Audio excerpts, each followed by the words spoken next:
What is going on at Carlton?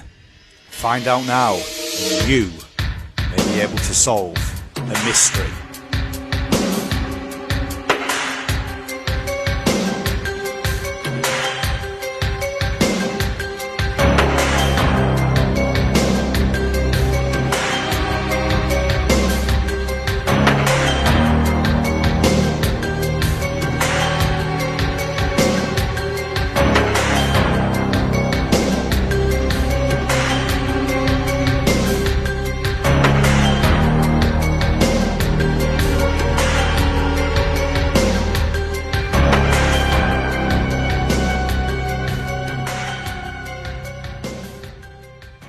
G'day everyone, welcome to Blue Abroad, and we've got a new segment. I'm with Paolo. How are you doing, my friend? I'm very well, and mate, let me just tell you, I'm super excited to do this one with you.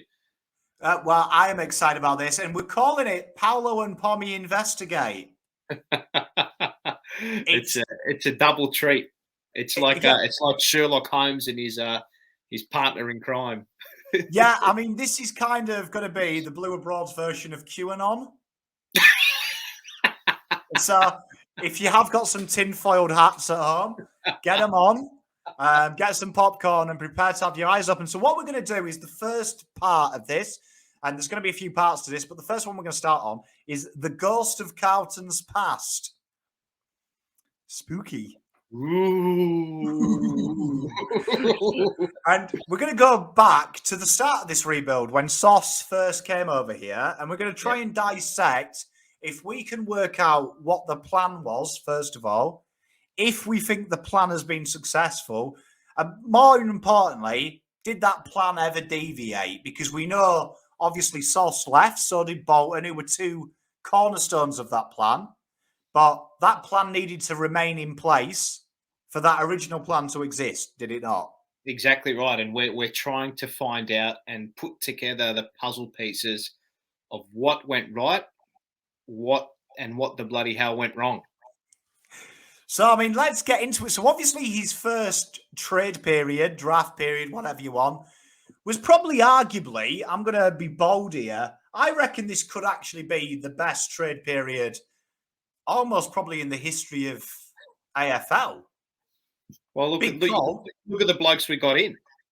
Have a look. Well, I mean, if you look at the blokes we've got in, I mean, that is pretty much that is, I would say, a Premiership grade class, isn't it? You've got your two cornerstones, Harry and Jacob each end. You've got your cheese on the top, Kerner.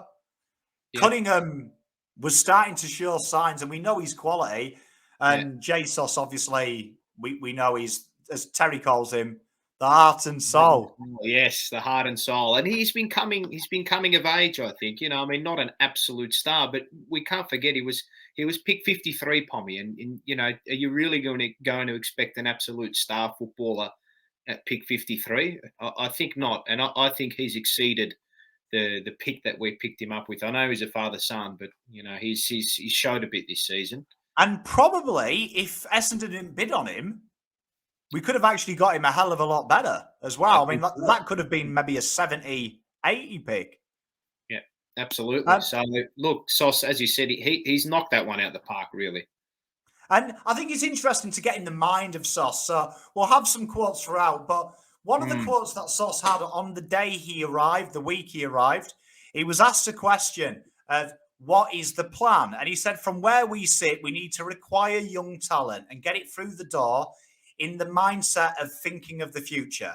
We've set a plan that will take 5 to 7 years to complete, and we won't be rushed by looking for quick fixes. When you look at our list, we need to acquire under 24 age grouped players. We haven't really got high-end talent at the moment on this list, and that is the primary objective. Whatever spills out from this, we'll have the interest in trying to keep our TPP under control and getting that down the track in a comfortable position so we can hit free agency. When asked about free agency and trades, he said, the free agency will be a measured move. It will be once we've freed up some money, will be able to hold off and only hit targets that will A, make this list better, but B, having a mindset they will only aid the development of the young kids we will recruit, and in the future make them better players as soon as possible. When asked about coaching, will he be influenced by coaches or anyone else about targets? We have all agreed on the plan, and as a club, I can assure you we're on the same page. And whoever the next coach and whoever the current coach will be will always know what the plan is, and from there, any decisions that deviate it will be made on a collective. So Sauce laid it out there, didn't he? There was a plan, it was his plan, and this is how we're doing it. Exactly right. And you could see from the very start, from the very beginning, what he was trying to implement. And he was always adamant that the list that he inherited had very little elite talent on it, and that was clear from the onset as soon as he came to the club. And you look at the players that, look, granted, to pick number one, he's you're gifted that obviously when you finish last on the ladder, but it's what he did in that draft to acquire the rest of those players in the first round that was, I mean, you look back at it, you said it's genius, probably really what he did in the first year to be able to acquire those picks inside the first round and within the top 15 of the draft, considering what we had, and to turn it into what he did and what we see now. I mean, obviously there was a foundation set there that he knew was going to work, and you alluded to it before we got it. It was that GWS mold, Pommy, that you alluded to. Well, if you look at the GWS mold and you go back to that, he had a clear focus and he did acquire his cornerstones really early. It's interesting, after this draft, he said the primary focus of the first two picks was both ends of the ground. And people need to go back to that draft because a late bloomer was Josh Shackey, who many people said, pundits, Carlton should acquire. And there was some quotes at the time as well that taking a key defender pick one was suicidal because they take so long to develop. Now, quite commonly, Josh Shackey could have been that pick, and that would have been a huge bust, and he avoided that temptation because Shackey did come from nowhere as well. He was killing it at junior level. He was a standout, even above Harry. He was a huge standout. Yeah, well, Sauce backed his own judgment in, and he picked up the two key forwards in that particular draft that have been, Harry Mackay is, he's the best key, probably the best key position out of that draft, I think, with regards to his forward craft. And, he's been the best forward in the game this year. So fantastic job he did there. And I mean, there's no arguments for those two picks. Wiedering is an absolute green tick and a lock for a fantastic pick. And so is Harry Mackay. And so is Charlie Curnow as well, but he's just been unfortunate, Pommy. So, how many times can we say he knocked the draft out of the park, really? And I think the big thing is I said it before, from what he had to deal with, what the cards that he was dealt with when he first got into the club, to be able to manufacture that into what he brought in, and all those five guys, Cunningham has got, he is silky talented. And we see glimpses of it too. Granted, he's had the knee as well, but Jack has come of age too, as I said as well. But I think the start of it was you can't question it, can you? Well, I mean, if you actually look at 2015 as a total, we've got to remember when he came in here, he talks about the TPP a lot. He talks about the salary cap. Carlton were actually anticipated to be at 109%. So that is over, and you're actually reaching fine territory there. Now, he lost that year, Carazzo and Judd. Now, Judd, no fault of his own. Carazzo obviously retired, but you would say from a rebuild point of view, these are very key pillars to a rebuild because Andrew and Chris, obviously exceptional talented footballers, and probably two people Sauce would have wanted around for a young midfield. Because you're going to talk about this a lot. Sauce's obsession with midfielders is everywhere, isn't it? It's building in the midfield. Massively. And you look at it too, and you look back at the players we lost in that period as well. I mean, look, I know he's sort of much of a line with Carlton supporters, but Lockie Henderson left to go to Geelong as well. And he's a player that we may have been able to utilise. We look at what he's doing at Geelong now, and he's in career best form. And he was part of the Favola trade, and we obviously saw something in him. And Henderson was not a bad player for us. He was a solid swing man, really, and that's what the league, that's the path the league has gone down now. So to lose the players that he did of that senior ilk, and then to have to bring in all these young kids. It's proven. It's the proof is in the pudding, they say. And I'd argue that all those 5 blokes that he's picked up there, provided that Charlie and David come and Charlie and Cunners come back from their knee injuries, touch wood that they do come back and return to somewhere near their best, that they're all going to be 150 to 200 game players at the club, and none of these players, if you look at it, Pommy, they're not journeymen. These are bona fide AFL guns. Oh, mate, I think you actually look at that, and let's just say the question marks probably, in fairness, would be Curnow and Cunningham for a lot of people. Correct. But if they can stay fit, there is no getting away that these two, I mean, really, you could argue if Cunningham and Curnow stay fit, we could redo this draft when they retire.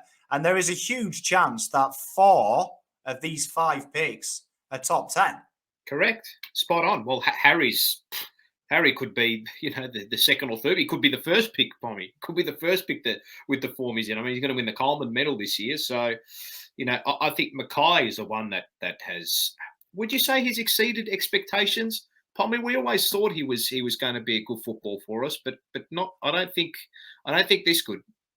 I think if you go back to that day, and we're in that draft period, I think. Yeah, because I think when I remember going back through that draft, and you actually go back through it, the talk of the town was Mr. Shaki. He was the one that everyone was focused on. Yeah. He was the guy. Sam Wiedemann, who went before Harry, was another guy that was expected to be really kill it. Yeah. And it's interesting because you look at the key forwards there. There's Wiedemann. There's quite a few actually in this draft. There's Shaki, Wiedemann. Himmelberg was taken after Harry. Some decent forwards in this craft, and you would say head and shoulders Eric Hipwood as well's there. Harry's by far the best of them. Absolutely, you could argue maybe Hipwood, but I think Harry has much more tricks. I think. Yeah, he's got much more tricks in his locker as well, and it's always, I think, as a club and as football people, we always get attracted to the forward. Because they do the flashy things, they do, they're the showman. But Sauce, no. He backed his judgment. He knew what he wanted. He started from the back, tried to build from there, and we see Wiedering today. He's a pillar of our defence and a pillar of our spine, and he will be for the next 10 to 15 years. It's interesting as well because if we actually go through this draft, Wieterin's the only one who's been called in the AA 40. So in the best 40 players, he was there last year. You'd imagine he's going to get that minimum again this year. He's the only key defender to have that of all the key defenders that went in. And no one has been in the All-Australian in the forward ranks. So as a key forward... Harry Mackay's going to win the Coleman. Well, you'd imagine Harry would be very stiff not to be in the forward line, wouldn't he, as the Coleman medal. So you would say from that avenue, and it's also interesting to know, pick 13 was Matty Kennedy, Bam Bam, who also ended up at Carlton, who we'll get onto later. But if we actually look at the first year, so bearing in mind, his was get rid of the crap on the list, get the talent. He gave up indirectly 25, which became Josh Dunkley. 41, pick 60 that wasn't used. So 41 and 60 were pit passes. 63, that became Rupert Willis. 95 was a pass. And he got rid of Tom Bell, Lockie Henderson, Troy Menzo, and Chris Yarron. Delisted Robbie Warnock, Matt Watson, Nick Holman, and Giles. And they became Harry Mackay, Charlie Curnow, David Cunningham, Cam Poulsen, round 3's 2016 pick from the Doggies, which we actually didn't use. And then, interesting, get the senior players in. He got Jed Lamb, Sam Kerridge, Andrew Phillips, Liam Sumner, who we'll talk about a bit later in this video because that benefited us with the salary cap dump, and Lockie Plowman. So not a bad return for what he got away with.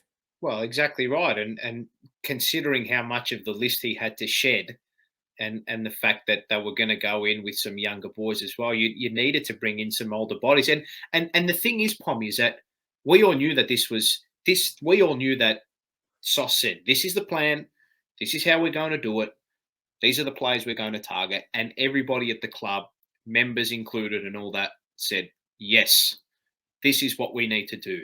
This is how AFL and how lists are built in the modern game. We can't go out and do it the old Carlton way by going to South Australia and WA and flashing money at the most talented players in the waffle and the SANFL. It doesn't work like that anymore. And this is where Sauce realised this, and he did it at GWS. You've got to draft players. That's got to be the core of your list. You've got to focus on development, because that is, in essence, and we'll see it with this particular stats we've seen with the premiership sides, that's what builds you a premiership. That's what builds you sustained success. And that's what ultimately builds that one word that always comes up, Pommy, culture. Well, I mean, I always think as well, it's important to think that when you bring these players in and we talk about culture, teams that sell culture from external sources, Brisbane, we brought in Luke Hodge to develop the players, but also bring a winning culture. So he's going to be able to, like, there's little things that you've heard that Luke Hodge changed. You know, training with clean boots is one of them, because you've got to respect your tools of your craft. These little things are what you bring in.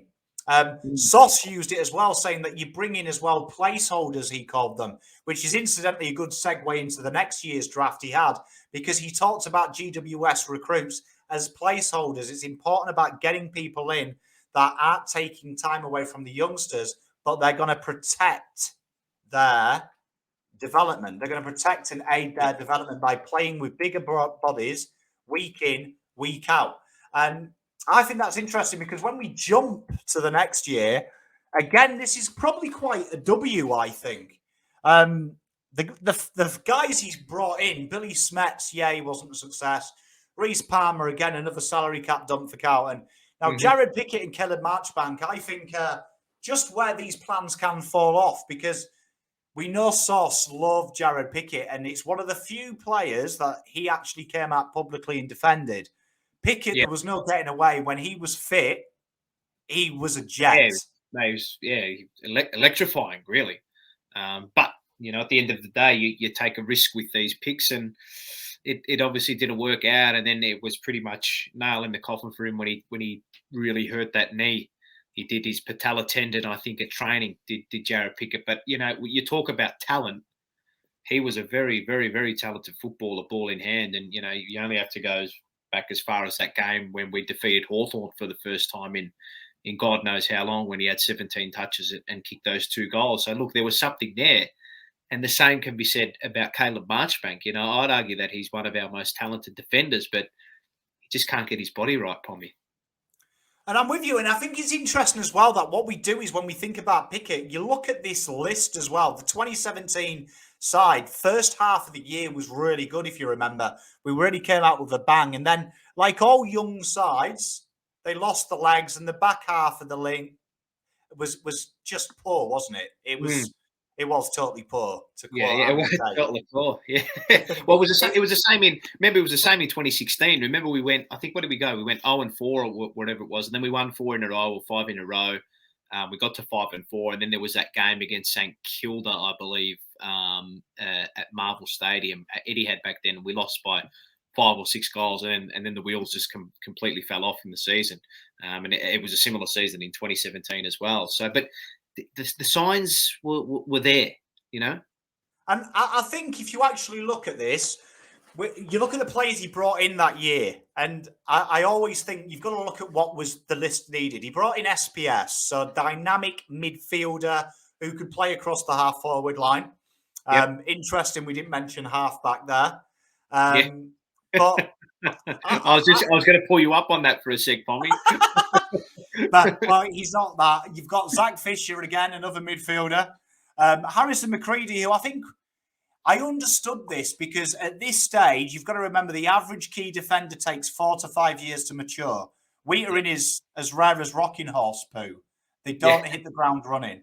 So you can see here, he had the mindset of finding Liam Jones. Yes, and don't forget as well, we had also just lost in that year too. We just lost Michael Jamison, who retired as well, who was a key defensive pillar. So you could see what he was trying to do with regards to that, Pommy, as well. And then I know we're skipping ahead a little bit here, but then you see he brought in Alex Silvagni from the rookie draft, who I thought was solid as a rock, solid as a rock when he played for us.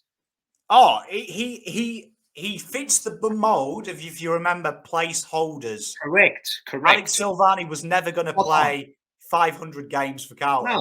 No. But he did a job for a year, didn't he? He did, and I can confidently say that when he went out there and when he played, I was confident that he would really be beaten, and he was a strong, solid defender who could protect Jacob Wiedering down back.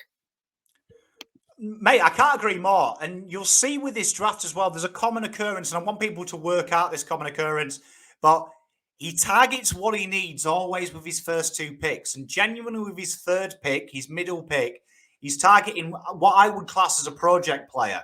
Yep. And that's Harrison McCready, a project. Someone that, with a bit of time, got to remember, he was a GWS academy player, so Sauce would have known a lot about him. Yep. He used his knowledge.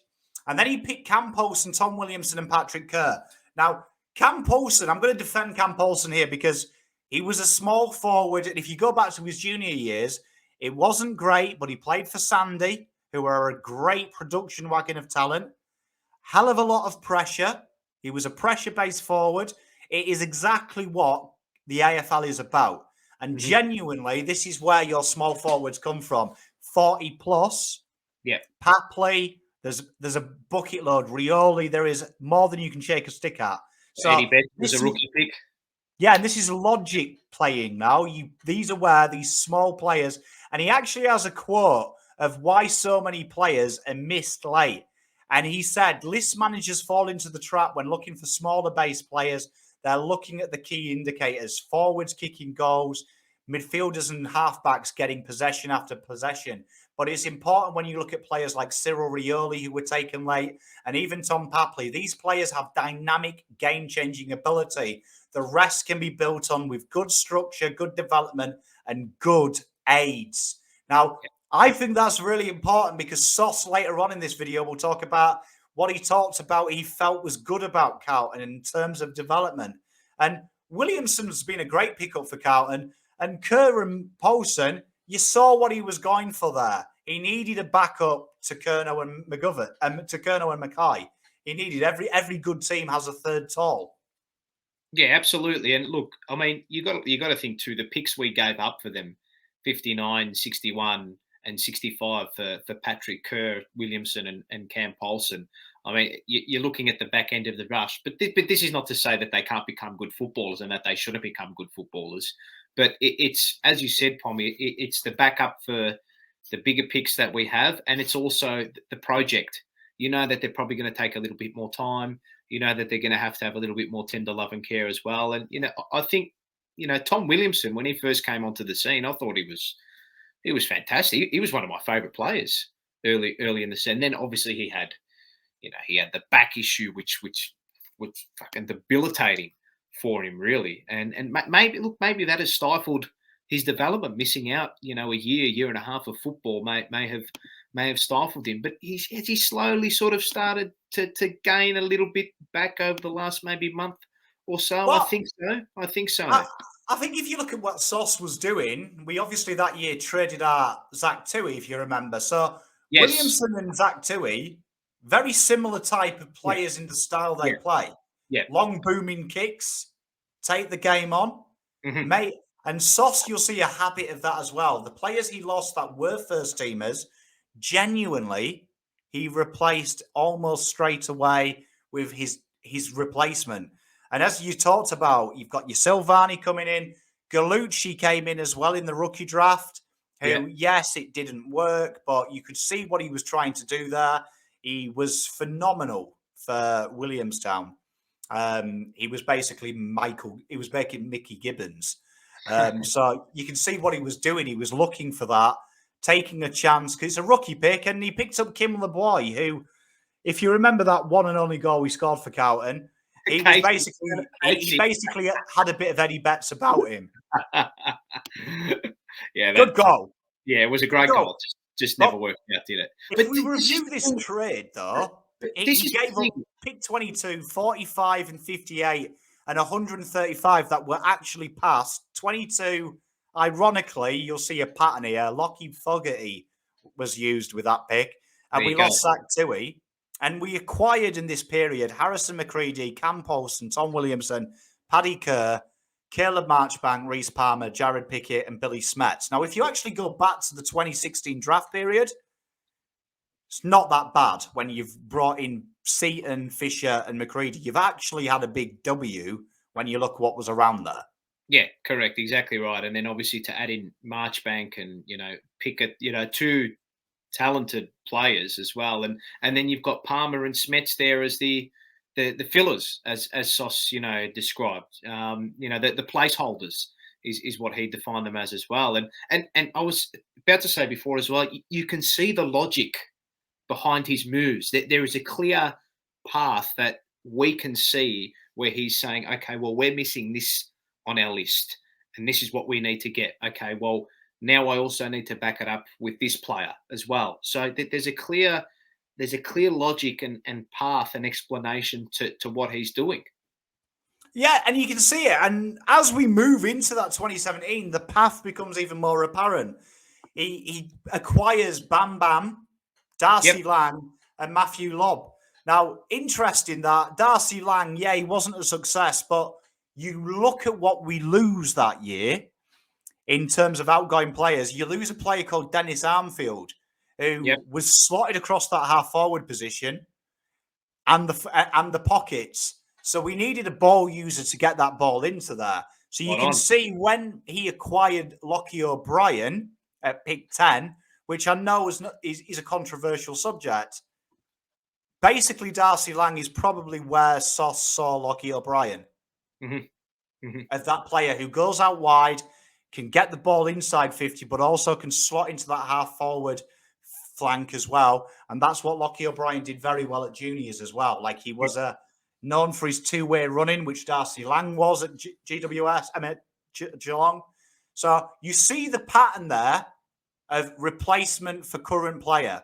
Yep, exactly right. And who was the big player we lost? When you look at the players we acquired as well in that trade period, who did we acquire in the midfield from GWS? It was Matt Kennedy, Pommy.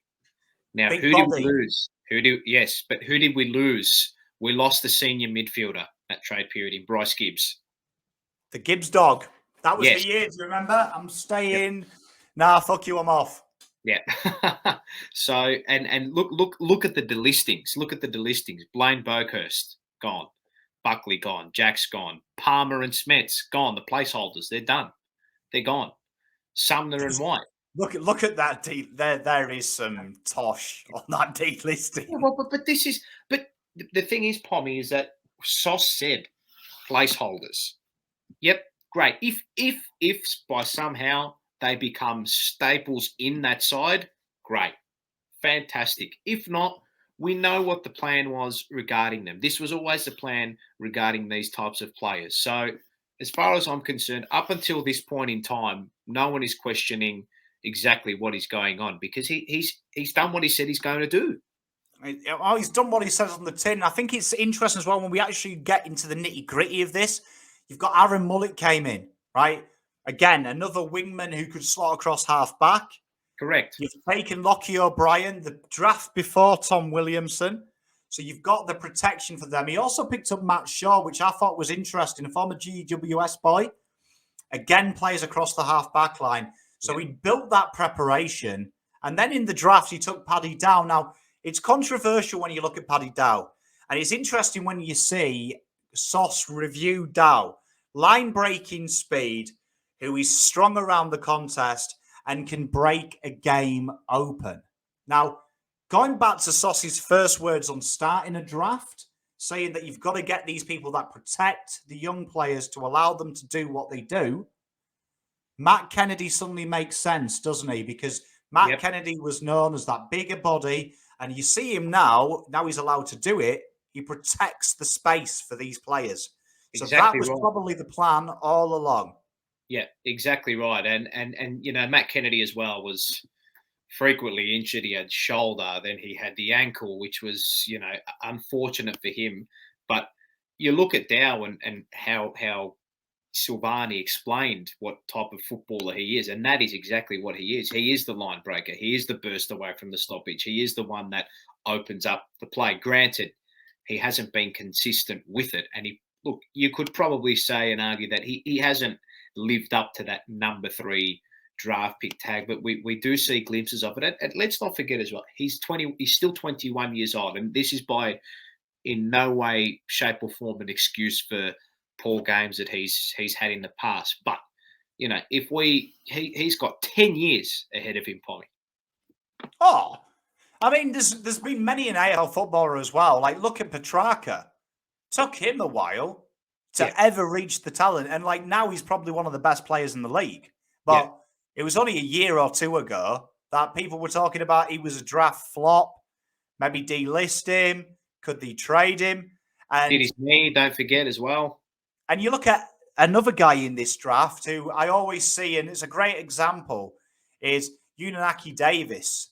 Yeah, Davis. Yes. Absolutely panned by North fans for a while, but the coaches and their bodies have always said he'll come good. And he's starting to string games together. This year, he has been one of their better players. Yeah, I really rated him highly in that draft as well. And it was him or Dow that I was tossing up between. Like, if we get one, I'm happy. If we get the other, I'm happy either way. So, look, would you argue that LDU is probably just slightly ahead of Dow at the moment? Yeah, probably. I mean, but I also think he's had a hell of a lot of consistency in this. Yeah. I would say this 3rd, 4th year is the most important year for a player's development. And he's been chopped in and out of the side, in fairness to him, a hell of a lot. And you look at some of these midfields as well, they play together nearly every game. You look at the Richmond game, that is the same 4 players when they're fit, week in, week out. And it has been for the last 5 years. Yeah. And you look at Carlton, it's like we've got Claudio Ranieri there.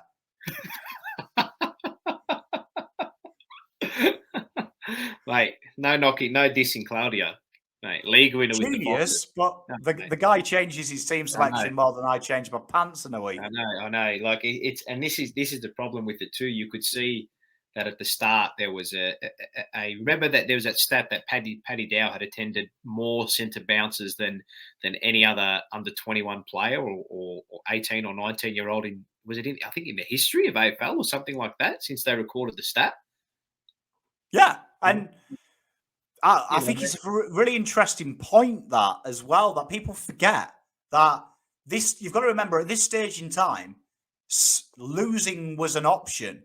And Sauce goes on to explain losing next year when we get to that. But it was part of their learning and it was part of biting the bullet because as Sauce called it at this trade period, this is the most dramatic and drastic rebuild ever undertaken in the AFL.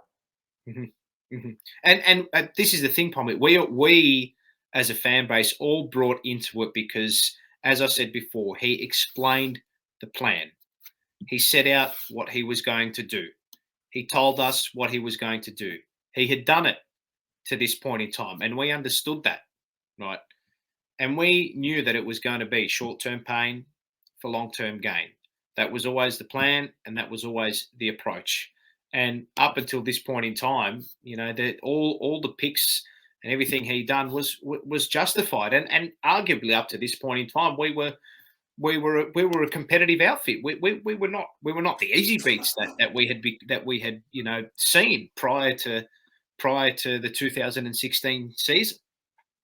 Mate, I'm with you, and you finish off the rest of that draft after O'Brien. TDK picked 30. Now our future ruckman. Do you know what I mean? Our long-term ruckman. Gus Schumacher was there, and probably one of the better picks by Sauce that never quite worked out. But you saw what he was trying to do. This obsession with finding a small forward that's got creativity. Jared Gartlett came into the club, and it didn't work, but AFL experience, he was crafty and creative. It didn't quite work out for him, though, but it, again, pick 70 odd. It's a punt that was probably the best punt in them picks. Yeah, and look at the players we lost right during that period. We lost Liam Sumner, who was supposed to be touted as that small forward. We lost Dylan Buckley, who was supposed to be touted as that, that fast, creative, running sort of small forward, wingish type. And then you bring in a guy like Jared Gartlett, who, and this is where I like to use racing terminology here, probably, like the starting price profile of Jared Gartlett was, he was a very high pick for the Gold Coast Suns. We can't forget that as well. And I think the fact that it didn't work out for him then, and then you're going to get a guy who was really highly touted for a fourth rounder, pick 78. You're really, you're taking a stab in the dark with a pick that's, what's a pick 78 really? You're not risking anything. And I think it's important to note as well that the year before we'd acquired SPS. Now, Jared Gartlett did a lot of work with the Indigenous and in Gold Coast, and he was one of the community liaisons. So Sauce has always talked about this, about building community, getting the young players in GWS to live with host families together, creating a family atmosphere. He did it a lot with the Indigenous players as well, because he knows how important community is to him. So Jared Gartlett, he talks in the first year as Sauce, saying that when players come in with AFL experience, they're there for one of three things: either to play and be a placeholder, two, to help with training and development because they're playing with senior AFL bodies in training, or three, to pass on education. Now, Jared Gartlett has been there and done it, and he would be probably another guy that can say, I've had my chance, this is my second chance. It's a great lesson for the players as well, these young players to learn. And when you break this trade period down, it's actually quite amazing. We lost pick 24, that became Bobby Hill or Ian Hill or whatever he wants to call himself. 41, Toby Wooler. 44 was Justin McInerney. 57, Kieran Mears. 77, 95, and 2014's fourth rounder. And Bryce Gibbs was what we lost. Now, them last picks were never used. And we gained Lockie O'Brien, Tom DeKoning, Lockie Foley, because we later traded pick 31. 64, correct. We traded, was Lachlan Shaw. Then we got Gus Schumacher, and we got Kennedy, Lang, and Lobb. Now, really, you look at the picks we gave up, and I've given you the names there, we probably had a huge win because we've got our next 10-year ruckman, which they're as rare as rocking horse poo, I'm telling you. Yeah, absolutely. And I know Sydney, for a fact, were very, very keen on Tom DeKoning, as was their list manager at the time. I remember hearing him on radio saying that Carlton had found the diamond in the rough, so to speak, with regards to the ruck. And you see Tom DeKoning as well, and he's got raw ability, but he needs to obviously start turning it into bona fide AFL football form. But I genuinely think we've got a guy there that we can work with for the next, as you said, 10 years, Pommy. So, look, granted, O'Brien, it may be a 50-50 call at the end of this year as well, but I've still got a lot of confidence in what Paddy Dow can bring to the football club. I mean, if you're that dynamic away from the stoppages, you're going to have something about you. And now with him, I think it's just about building the consistency and him having the trust in his own game, and us as a club, which we'll get onto, having trust in him. Oh, 100%. And it's going to be one of them things, I think, that when we look at Lockie O'Brien, there's a lot of talk currently at time of recording, he's trade bait. Now, if that becomes, say, a top 30 player and he's the next small forward, like, your Papleys that come through that are often forgotten about, you've got your Devitt Robertson a couple of years ago as well who slipped. If that suddenly becomes that, it's a huge win, because also these young players, as Sauce described at GWS, it's about acquiring currency as well. It's not just getting players to play. If they can't be, it's about recycling them into more development. So Lockie O'Brien could pay us back that way, even not on the list. Yeah, that's exactly right. And that's where I go back to the the starting price. His starting price is a pick 10, so that's your selling point with that type of player. I mean, we're clearly not going to get that if we do trade a player of his ilk, but we've got something, as you said, we've got currency there to work with, Pommy. So if we do trade him off, we're going to get something for him, whether that may be a second rounder or a third rounder. And then this is where you've got to get smart, Pommy. And this is what Sauce was. He was smart with the way he manoeuvred these picks and what he did with regards to acquiring the currency needed to be able to continually just chip away and pick away at these younger players in the draft. Well, and it's interesting because then this is probably, I think, the most interesting year. So we've had the 2018 year. Yep. It was a bit shit. Let's be honest. It was it was the worst year in the club's history. I was downplaying it. But it's interesting because this is also, incidentally, Mark Legudichet in 2018 at the start of the year was asked a question by the Herald Sun of what the aim was. And he mirrored Sauce's words, saying that you can't put a figure on it. It's about making another stage and going into stage 3 of the rebuild and developing the list and talent we have. And we are confident we're heading in the right direction, right? So got to remember that. Now, then 2018 happened. And incidentally, that's the last time you will ever find a quote about Mark Legudichet about lists. Yeah, about plan. Well, he was backing up the plan, Pommy. He was backing up the plan. And let that sink in, though. That is the last time he ever fucking mentions we're building something. Yep. Now, what's interesting for me here is the Sauce quotes. After what have you got down here? Is this after 11 losses in 12 during? Yeah, so we're now round 12. We're 11-1. Oh, let's read these. This is what Stephen Silvagni said. We'd had some heavy losses, and regardless of, I think personally, regardless of where you are at, that win-loss record is unacceptable, right? And they realised that, right? But I don't think at the time we'd had anything like it leading into that year. Right, and they kept reiterating the point, saying that it's not linear. The development, it's not linear. It's not linear, and it's not linear. You're going to have your up, you're going to have your down, then you're going to go up, then you're going to come back down again. So Sauce said, "I can say I wasn't that thrilled at what was happening. The club doesn't tolerate lack of effort. We've had some games, and if I'm a Carlton supporter, you walk away and say that effort's not great. That was pretty much the first half last week. You walk away not happy, and we're not happy that happens. We don't accept that."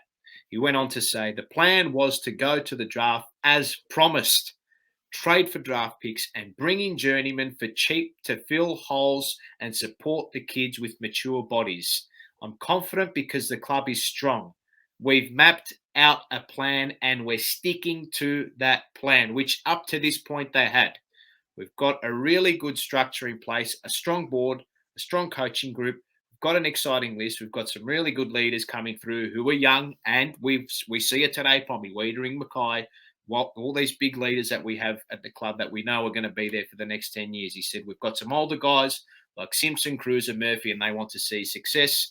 The talent is improving slowly at Carlton, and the age and experience is dropping rapidly. That's what you get by playing kids." Shall we go on and continue to read it, or shall we stop there and digress?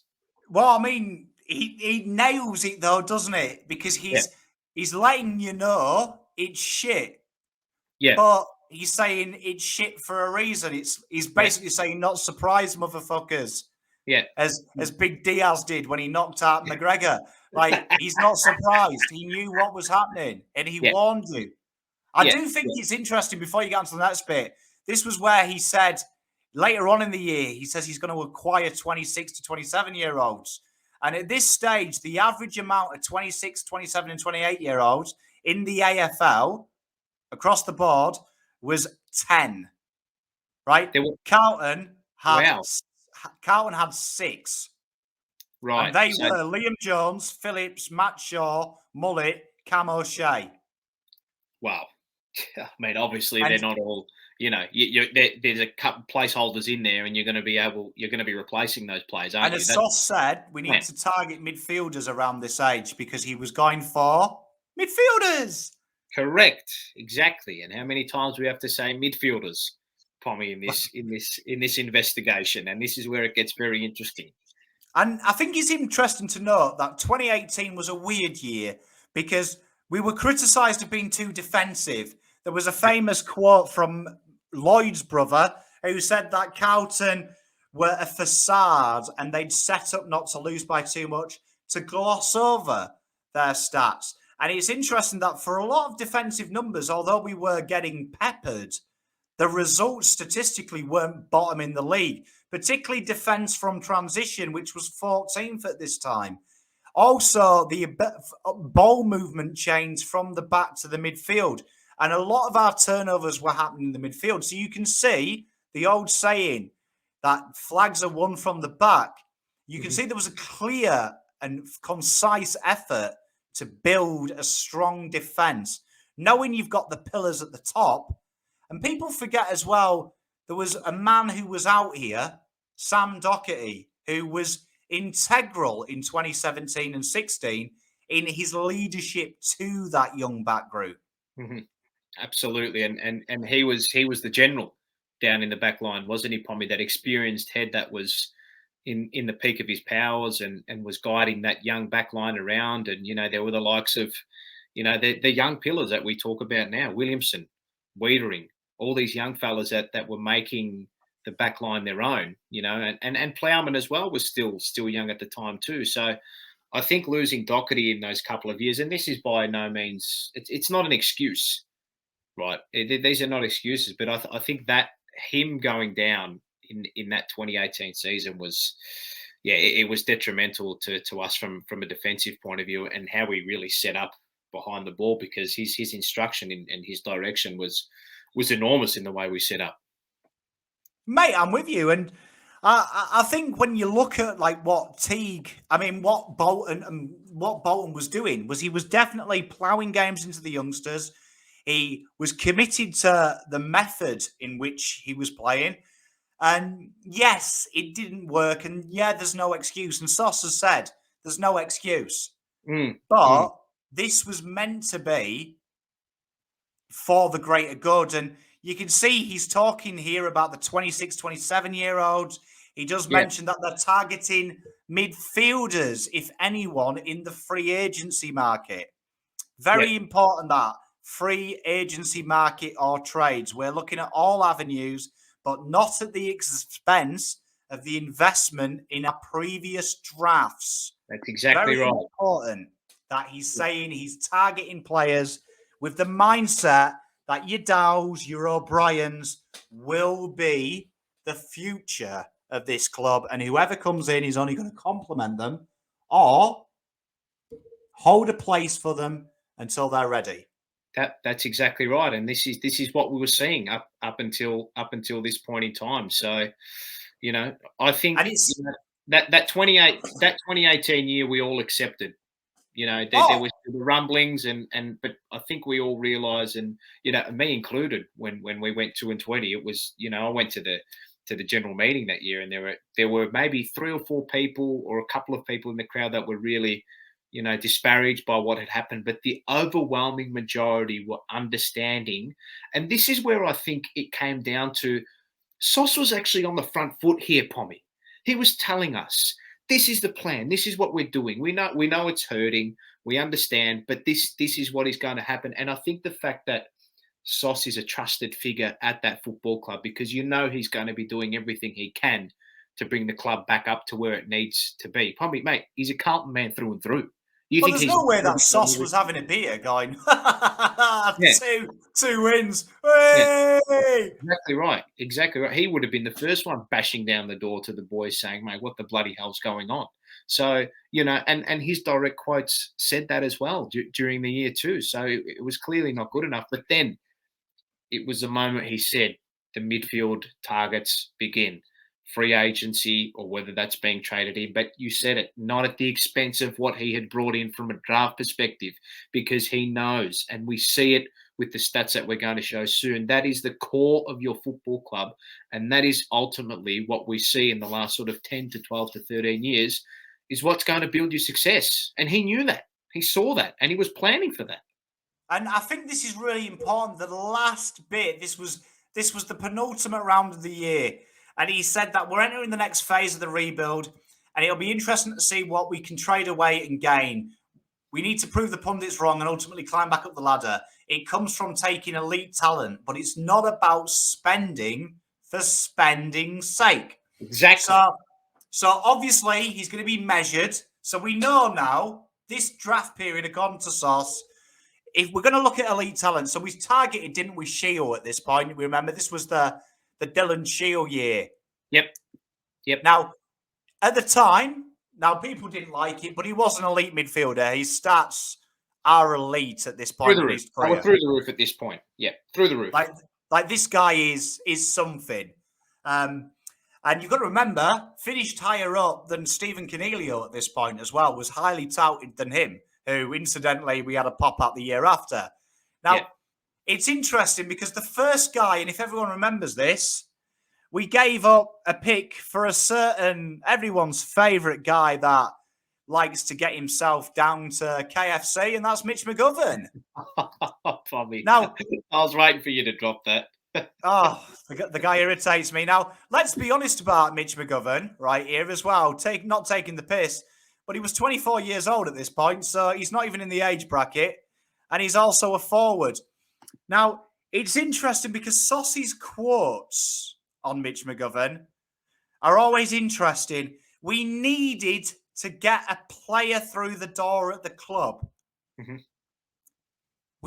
Now this is after he's gone, explaining it. Interesting comment, I always think. Who needed to? Because that's not Saucy's words. You've got to remember, Sauce at this stage is comfortable, and it's not about getting any player. It's about getting the player, is what Saucy said. Now, interesting Mitch McGovern came, because that was left field, wasn't it? It was very left field, I believe, and I always thought that we had the key forward types set with Charlie and Harry, but granted that someone on the list management apparently thought that getting him and giving up that much for him was a good deal. How old did you say McGovern was at the time we 24? So he was 24. So I mean, what does it say here? Pre the 2018 draft, it says Carlton are looking at going after an age group of 22 to 25-year-olds to fill up their talent pool, having blooded kids, under the age of 21, right? But you said that midfielders were the go. So what I want to know is, how did we go from targeting Dylan Shield, right? Targeting Dylan Shield, and then all of a sudden it became bang, go. That's what I want to know. And it's interesting as well because the stick up with Essendon, if you remember with Dylan Shield, would have incidentally, this pick would have got the deal done. As it would have turned out, as history shows us, pick 11 would have got the deal done with next year's first, which you've got to remember we got rid of in this trade period anyway. Yep, correct. That's exactly right. So it's interesting.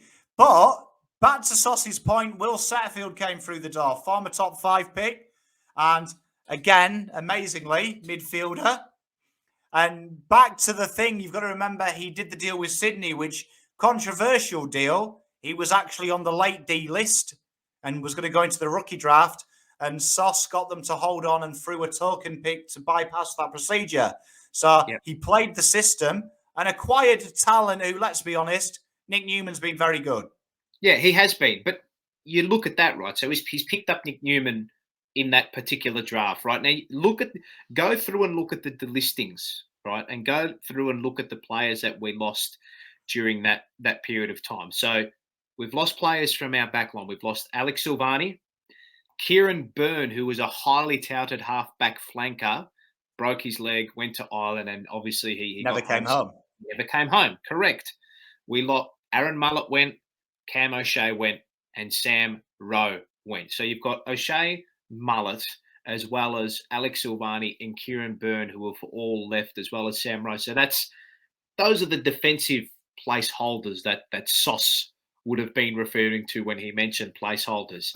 And we've gone out and we've bought another one in Newman, who, granted, I think he's been great for us. I'm with you. I'm with you. And Yeah.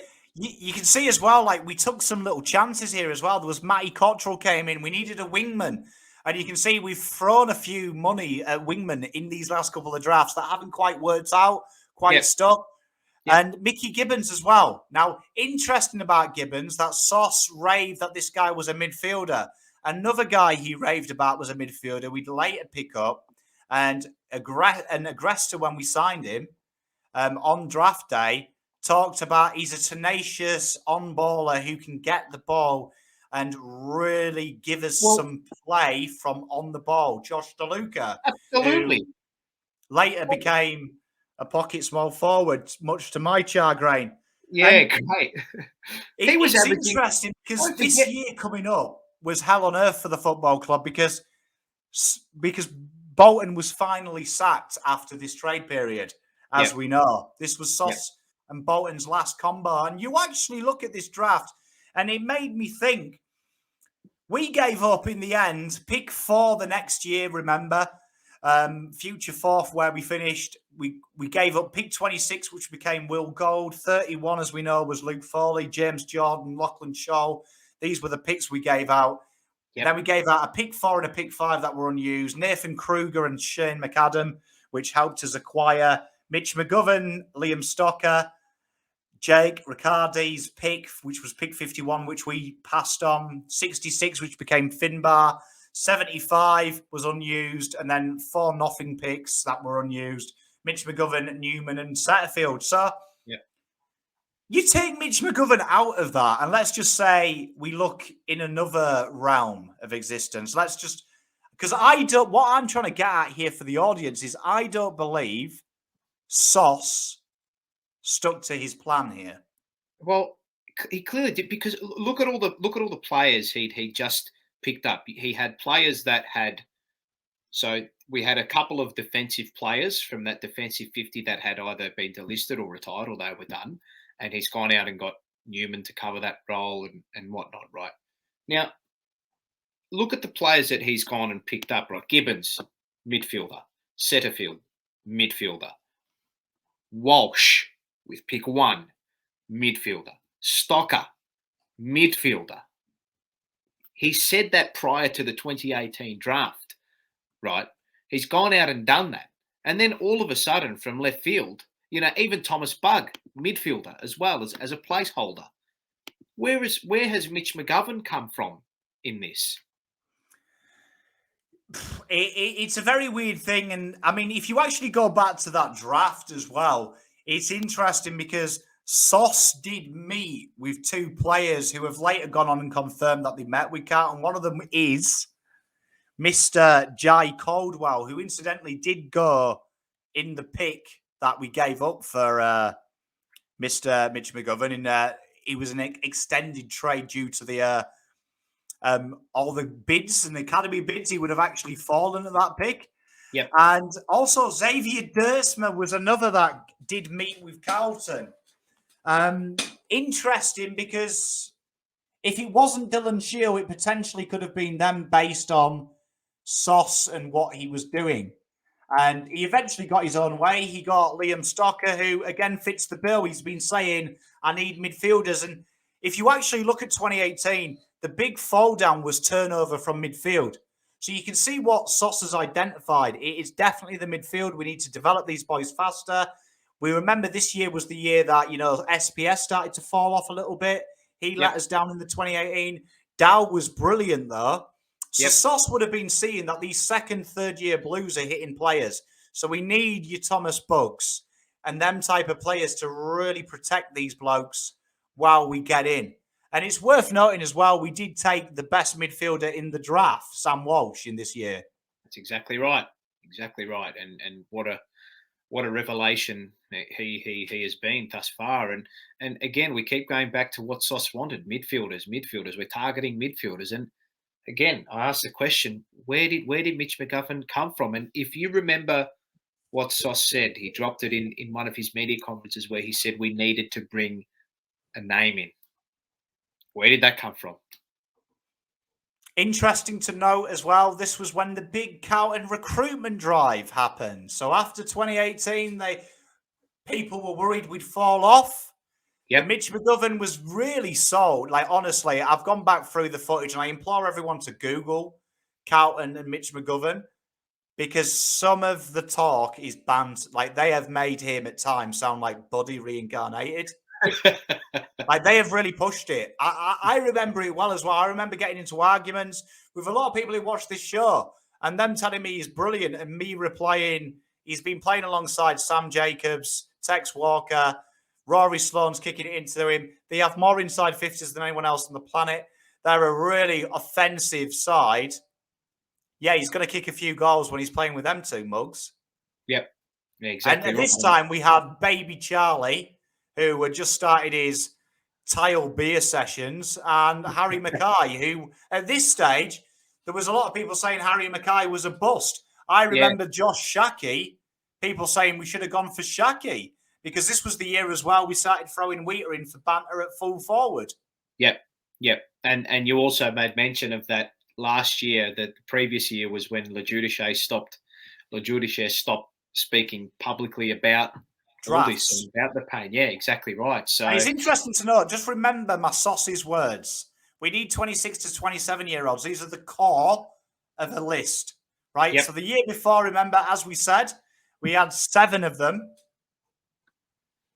Due to trading and drafting, we actually ended up with 3. So, you know, Not many. This is the thing. Sauce kept identifying this. He kept identifying this, Pommy, and he kept making, inroads into where we were lacking on the list as well. And we could see it. We could see the path that he was going on. And then, he said that we're targeting, and I keep saying it again, and we have to keep reiterating this so people understand, 22 to 25-year-olds to fill up the talent pool that are midfielders. And I'm with you. And you've got to remember, I want these words to hit home. This was the first ever trade period that Sauce did. And this was after he got fired. And he's talking about his time. And he says, when you are roughly making an average of 10 changes on a list a year, you can't just keep bringing in 18-year-olds. You have to support them with senior players on the list.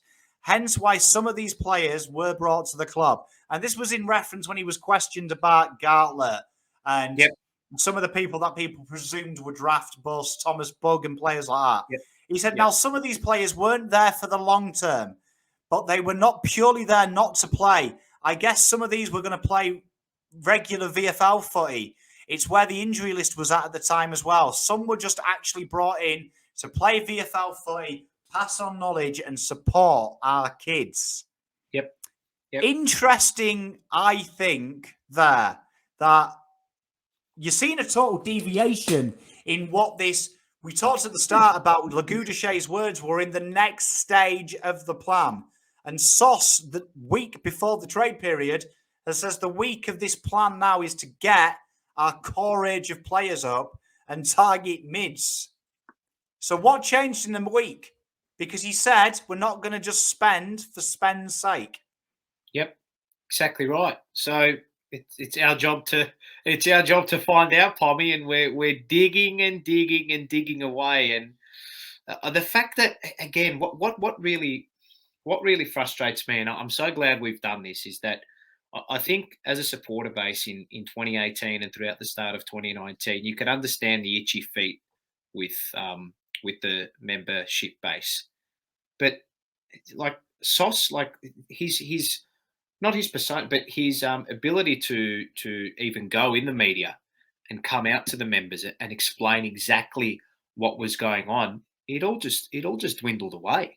Because do you remember when he came out on Footy Classified and he went to town on everybody? This was when we were losing games and we were in the shit basically, and he went to town on Caroline Wilson, he went to town on Matthew Lloyd and everybody, and everyone was just like, fuck, look at Sauce, mate, he's just explained it all perfectly. He was saying, we can get in, I can get into the top 8 like that, with a couple of picks and deviating from my plan, but that's not what I want, because I want premierships at this club. and he was implementing a plan to get there. And regardless, the results were obviously not going our way in that time. But I thought his media performance and his ability to explain what was happening, why it was happening, how he was going to fix it, and how he wanted to target everything is what was continually putting people at ease. And I think we did a disservice. I don't know if it was just Sauce not wanting to do it, but the fact that he kept doing it this early on suggested to me that he would have been happy to be rolled out into the media to continually talk about it. And that really just dwindled away, didn't it, Pommy? Well, I mean, I think the wonderful thing about Sauce, though, was that he backed his plan and he was willing to take the criticism. But in exchange for criticizing him, if you were wrong and you didn't listen to him, he'd let you have it. Now, you've got to remember as well what is interesting, and this is where we've got the conspiracy part from it, that Cain Liddle joined the club in November of the previous year, right? Now, I want you to bear in mind this quote. Now, he's welcome to the press, and he said that this is what Mark Lagoudichet said. After a thorough and extensive process conducted by David Campbell and led by a selection panel that included myself, Kate Jenkins and Chris Judd, we are delighted to secure Kane's services as the next CEO. He comes with a vast resume of successfully leading the membership and exploring alternative commercial and revenue streams at Richmond Football Club, right? Now, he said on this press conference, I am delighted to work for Carlton Football Club, a proud organisation with a rich, if not the richest history in the AFL. To be given the opportunity to work with such a talented team on both and off and on the field, and are united in their determination to deliver members sustained success across both the male and female competitions. It is an opportunity for which I am very grateful. We have a system here of leadership that allows me to focus on driving membership numbers and improving the financial growth of Carlton Football Club and securing the company off field for years with a talented football department. Now, bearing in mind there, this gentleman, in his own words, has basically said, in other words, we've got dudes who do the football, I'll just do the money, right? Correct. Now, bearing in mind, we're going to skip from 2018 now. We've done 2018. We've had that year. We sack Mr. Bolton after the Essendon game. Yep. Who was sat next to Mark Lagoudichet when a football member of the department got fired?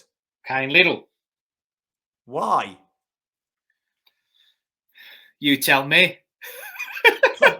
Well, my question is this, and I don't want to cast accusations. Oh, fuck it, I do. Sue me if you want. Tell me, Tommy. You tell me. But, do you know what I mean? My question is, and I think this needs answering, there was a lot of rumours that Cain Liddle and Sauce fell out. Now, we can go through the GWS draft and it's clear for you, and we've gone through the draft up to this stage. There is a clear pattern in what he's doing. There's a clear messaging in what he's doing. And then 2019 happens. Now, 2019, for me, was the weirdest of Carlton's drafts ever. Mm-hmm.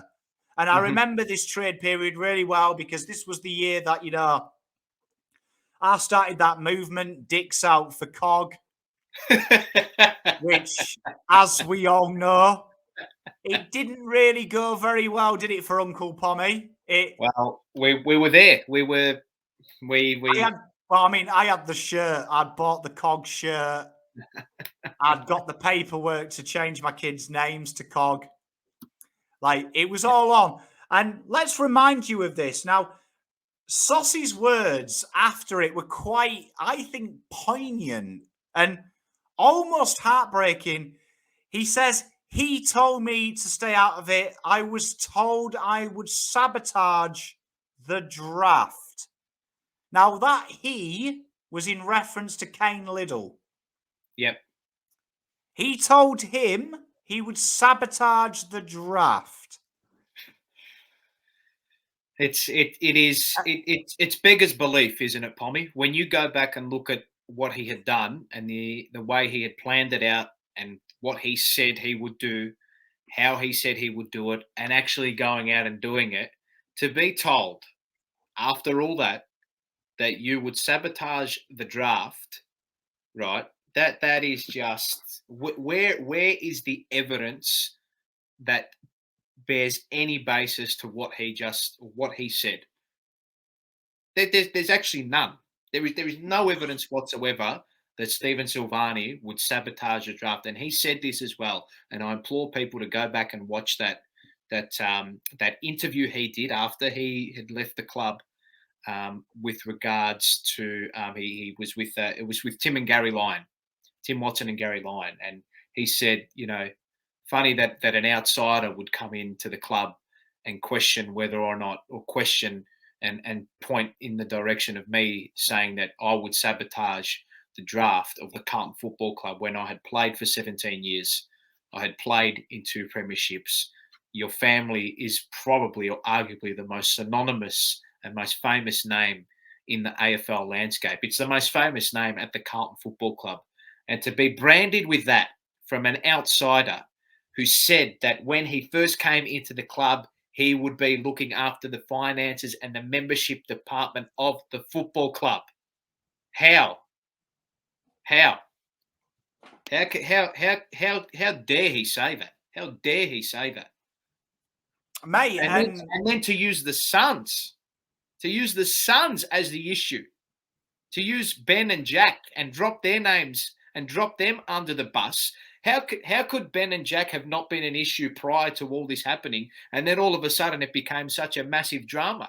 Do you think Sauce is not? Do you think Stephen Silvagni is not game enough to think, well, if the club believe that my sons aren't good enough, I'll step out and make that decision. But Jack's proven that he's good enough to be a Carlton footballer.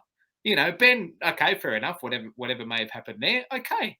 But to say that he would sabotage the club, does any Carlton supporter out there, any Carlton member out there in the general public, for the love of God, think that Stephen Silvagni would sabotage the Carlton Football Club with regards to a draft and what he was hired to actually do at the club?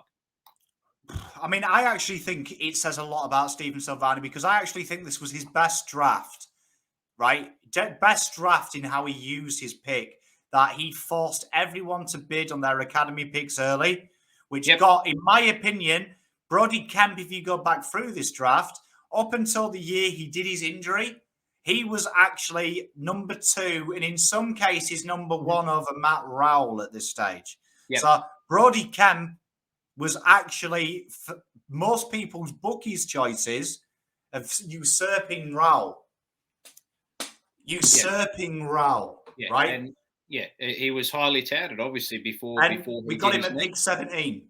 Let that sink in. You've got potential pick 1, and you've seen him play VFL. For a kid that size, that kid uses the football brilliantly, doesn't he? Smooth mover as well. And look, this is not to pump.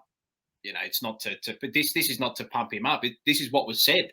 This is what was said of him prior to him being picked up and prior to him doing his knee. And I've seen him in the VFL all year. And if you see his return game against Box Hill, albeit we were belted, he looked fantastic upon his return. And against Port Adelaide, obviously, it's going to be difficult playing your debut game against a Port Adelaide team who were up and about, and against our team who were, clearly the season's done and everything. But there is a player there, Pommy. He's classy. He glides across the field as well. He's good overhead. And I think we've got a genuine, key defensive proposition, and also a type of swingman that we have discussed as well. And he does have the ability to go through the midfield. So he's a real utility type. And I think he's going to be a great footballer for us. And he's brave. He's brave as well, Pommy. Mate, I'm with you. And I think when you look at this year, it was really a weird trade period. Yep. Because I want you to go to the first week of the trade period, right? Mm-hmm. 11 o'clock in the morning, Agresta talks about Dan Butler. Yes. And says that a deal's not far from being reached. He's definitely a player of interest. In the same room an hour later, Sauce was asked the same question to elaborate on it. And his first reaction was who? Yeah. As if to say, what you want about? And he said he's not a player of interest. He's many people on the list, but we have got identified our target. Now, it's interesting because that target was no secret. It was Tom Papley. Correct. Right?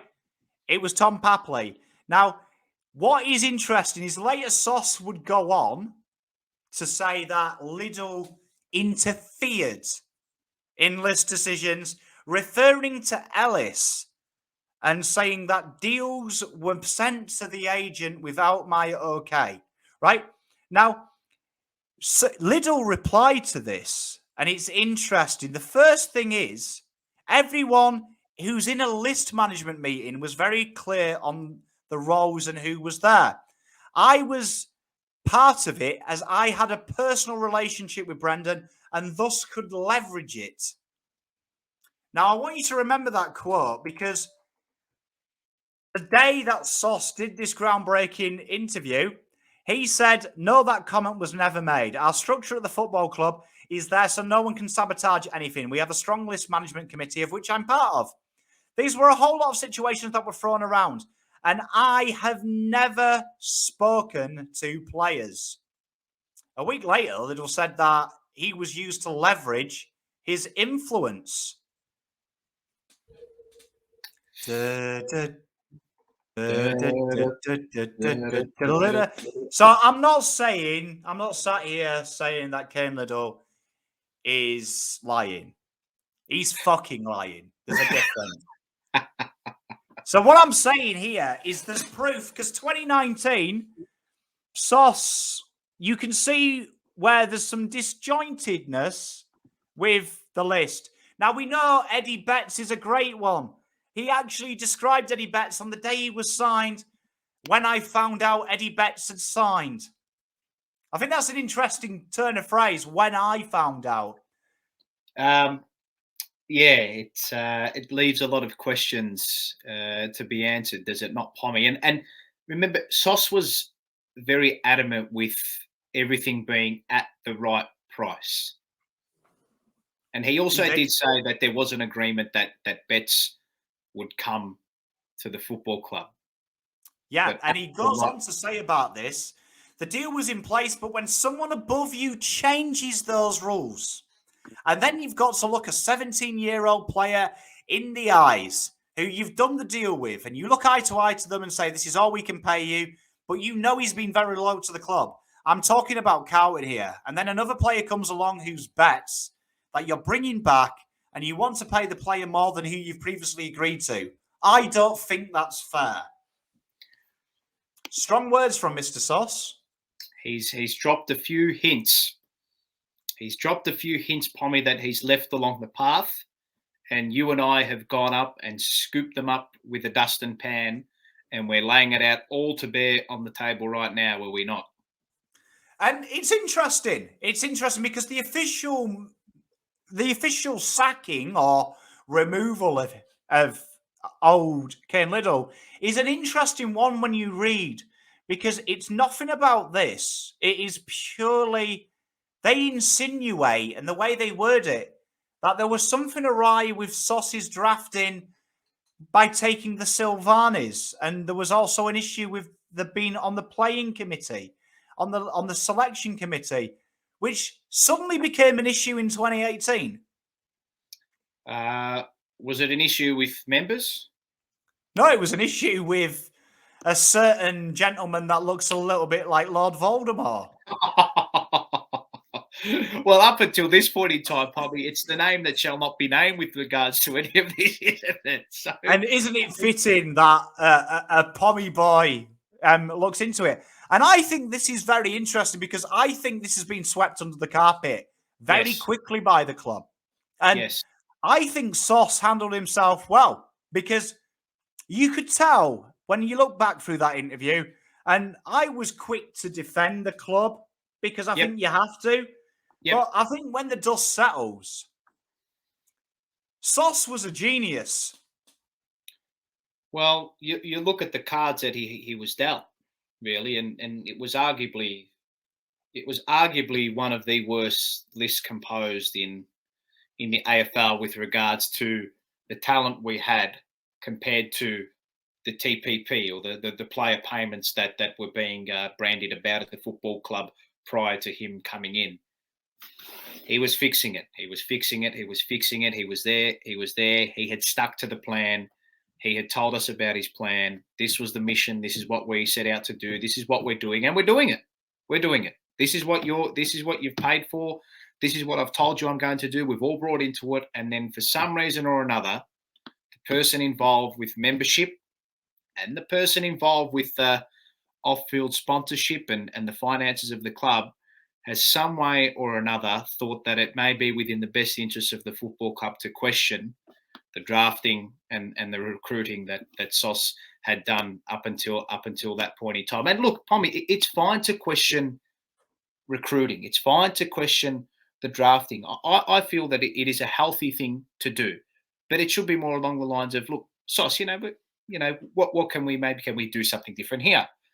Is this maybe a player of interest that we could look at? The list manager is there to manage the list, Pommy. You can come up with your suggestions. Fine. Do not usurp the title of the person that has been implemented into that role. But now, why would Sauce be upset? Well, I think when we look back at it, it's obvious somewhat. I mean, you've got to remember he was brought in to rebuild the list. This is Sauce's plan. Sauce was given the keys to the Porsche, to drive it, to build the car. And suddenly we've lost a coach, and then we lost the list manager of that plan, both who Sauce has admitted in 2018 numerous times he was working extensively with Bolton to guide him through it and to stick the plan. And I think 2019 is a really interesting one when you look at the shift. Suddenly, Mark Legudichet is no longer talking about development. He's talking about the win-loss ratio became a thing. The first thing we changed in 2019, these kids, these midfielders that we keep mentioning, were removed from the club. Yep. Old guard come back. And, incidentally, I never forget, the biggest criticism was Ed Kernow being played half forward. Where's Ed Kernow being played now for the football club? In midfield. Yeah, and whereas Teague moved at the start of the year, he moved Ed Kernow back to the half forward. This was the big criticism of Mr. Bolton because he was making room for the young midfielders. It's funny that in the death rattles of David Teague, they've gone back to playing the kids again. Dow's back, O'Brien's back, Stocker's back. It's funny that this ends the way it should have never ended. Yep, you're spot on the money. And I think you look now and you look at where Sam Petrevski-Seton is and what we picked him up as, what we picked Liam Stocker up as, what we picked Zach Fisher up as, what we picked up O'Brien as, and what we picked up Dow as. And we said it again. We said it before. I'm going to say it again. Sauce kept saying, and the interviews are there for all to hear. These were on SEN. These were on Trade Radio. Oh, we've picked up another midfielder. Oh, we think he's really going to add to the midfield. We think this young man's going to be a gun midfielder for us. We think he's going to be part of our midfield for the future, And where are they all now? Sam Petrevski-Seton has barely seen the midfield. We thought, let's chuck him down a halfback. Let's not play Liam Stocker through the midfield because that's what we moved heaven and earth to get that kid, and now he's playing on Liam Wright. It's banter, isn't it? I mean, you've got to look at this, and I think for me the evidence is alarming, and I think we'll leave this for the second part, but we'll just briefly show you it. This is the makeup of Carlton's list today, so you can see the first percentage you'll see that says non-drafted. This is the percentage of different players that have played in 2021, all the clubs, against drafted and non-drafted. So you can see Carlton leading the way by a Flemington straight. Don't talk about Flemington, Pommy. You're getting me excited. Well, 41% of the players played this year are not original Carlton players. It is unfathomable. It's unfathomable, really. And that breaks down if you say how many games have these guys played individually. There's roughly around 550 games individually a player can play per position. Carlton's is still the second highest on the list with 38%. And it's interesting to note St Kilda are a team that has been panned by critics in the last year or so for over-acquiring players. Do you know what I mean? And we're actually worse than them. Exactly. And the press say that we're a rebuilding side. Yep, mate. Go dig deep. Dig deep, do your research and have a good look into it, because, you know, I mean, that particular percentage there, that's for, what is that for, Pommy? What's the criteria of that again? So people... So that's every player that's been on... So the first one where counting the 41% is every player who's played one game this year. What percentage of them players started at Carlton Football Club, were drafted on the books to play on that club? And the second percentage is the percentage of individual games. So imagine that there's 23 games available every game. How many of our imports have taken games? So a staggering, like if you put it in perspective, who's the best side in the comp at the moment? Melbourne and the Doggies, you'd say. They're at 22%. Yep. It's interesting as well. This next slide I'll show you before we go on to the current list, but this is the flag winners. A core average of 20% of the games played is a non-drafted list. The highest being 30% by Sydney in 2012. The lowest being 5% by Geelong in 2011. Carlton away there. Now, we do have a way to fix this, which we'll talk about in next episode. But until then, we'll leave you with that and let us know in the comments.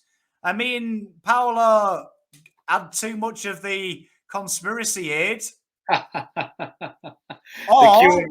QAnon is up and about. Carlton on, Pommy. Yeah, I was going to say, if Paolo and Pommy need to start a Reddit called Carlton on.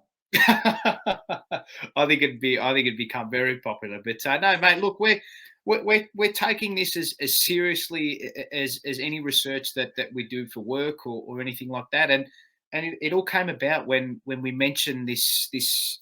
You know, how many recruits are playing? How many recruits from other clubs are playing at the moment? So it's a very, very interesting take on it at the moment, Pommy, and the deviation away from what we were doing in the lead up to 2019 and what has happened. I mean, look, there may be other factors at play that are contributing to that number too. But from what we've seen and what we've spoken about tonight, it's a very worrying sign at the moment, considering what's happening with the club now. But it can be fixed. That's the thing. If you realise it can be fixed. It definitely can be fixed. It definitely can be fixed. So we'll be back next week with the next part, which is going to be the Ghost of Carlton present. So until then, stay safe and go Blues.